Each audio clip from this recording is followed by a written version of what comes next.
వాడు అక్కడ ఆ క్లిప్పింగ్ పట్టుకొని ట్విట్టర్లో వేసి సురుకు ఈయన ఒక క్వశ్చన్ అడిగితే ఈడు ఆక్ ఇస్ పాక్, పాక్ ఇస్ ఆక్, ఆక్ పాక్ కరే పాక్. ఓసారి ఫేస్ ఫుల్ టైం చూ చెప్తాను. బాలే వాడు భయ్యా, పుర్రెముకు దెబ్బతింది, లేకపోతే ఎందుకలా మాట్లాడతాం. పాక్ కరే పాక్. ఈయన ఎవడరా మా ప్రెసిడెంట్గా ఎన్నుకునింది? కరెక్ట్, ఇది కరెక్ట్ గా చెప్పావయ్యా. ఈ రోజుకి ఈయన ఏదైనా ఎవడైనా మాట్లాడితే ఆక్ ఇస్ పాక్, పాక్ ఇస్ ఆక్, ఆక్ పాక్ కరే పాక్. పెద్ద అపరిచితుడు, అమ్మ మొగుడులాగా ఉన్నావు కదరా రే. ఒకే ఒకరు నాకు పరిచయం లేదు కాబట్టి ఆయన కుదరదు అన్నాడు, అక్షయ్ కుమార్. మీరెందుకు వచ్చారు ఇక్కడికి? బుద్ధి లేదా?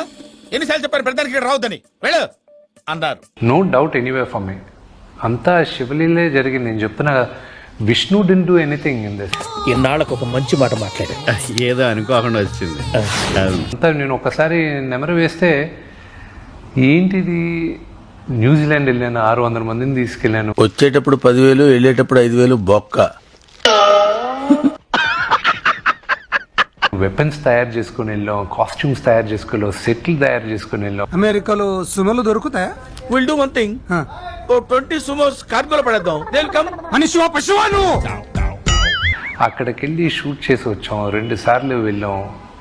అతిరథ మహారథులతో షూటింగ్ చేసాం. అంతా అస్సాం. అస్సామేందిరా? అక్షయ్ కుమార్ గారు నో చెప్పడానికి రీజన్ ఏంటి? మళ్ళీ ఇది ఓన్లీ 6-7 డేస్ క్యారెక్టరే ఉన్నింది.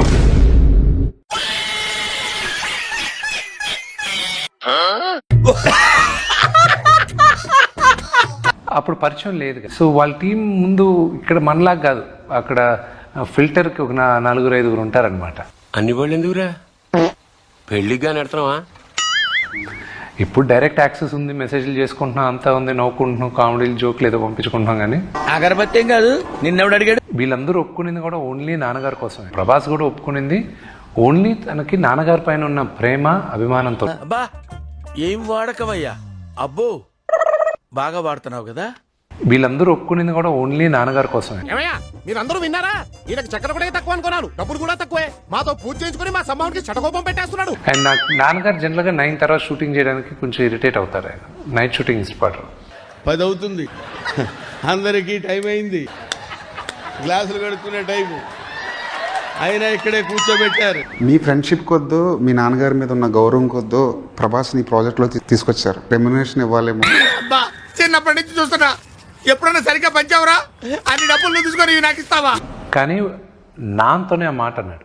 ఏమనంటే, డబ్బులు గురించి మాట్లాడి విష్ణుని చంపేస్తాను నేను, అది ఇది అన్నాడు. అంటాము, చేసేస్తాము. ₹1 తీసుకోవాలి అతను, ₹1 తీసుకోవాలి. అలాగ మనుషులు ఈ కాలం ఉండేది చాలా కష్టం అండి. ఉంచుకోమన్నారు కదా సార్.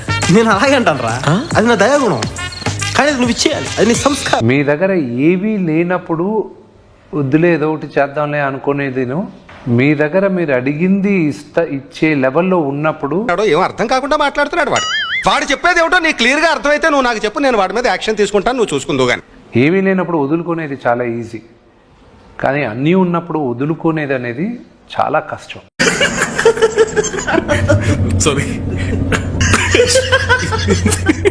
బాలీవుడ్కి వెళ్ళినప్పుడు అక్కడ గ్యాదరింగ్ ఎలా ఉంది, అక్కడ మిమ్మల్ని వెల్కమ్ చేసిన విధానం ఎలా ఉంది? మనల్ని ఎలా మనం మిగతా వాళ్ళని ఆహ్వానిస్తామో, మనం మర్యాద చూపిస్తాం, వాళ్ళు కూడా మంచి మర్యాద ఇచ్చారండి. రామచంద్ర ఈడు ఓరాక్షన్ భరించలేకపోతున్నాను. అక్కడున్న మీడియా కానీ ఏదైనా రెస్పెక్ట్, ఆ రెస్పెక్ట్ని కాపాడుకునేది మన చేతుల్లో ఉంది. నాకు రెస్పెక్ట్ కావాలి. రేయ్ అన్నేదో కొత్త బ్రాండ్ అడుగుతున్నాడు చూడండి రా. రా brother. I don't think that is very wrong. Sorry కరెక్టే. నా ఛానల్ పేరు గుర్తుందిగా, గుబా బిహారీ. Please like, share.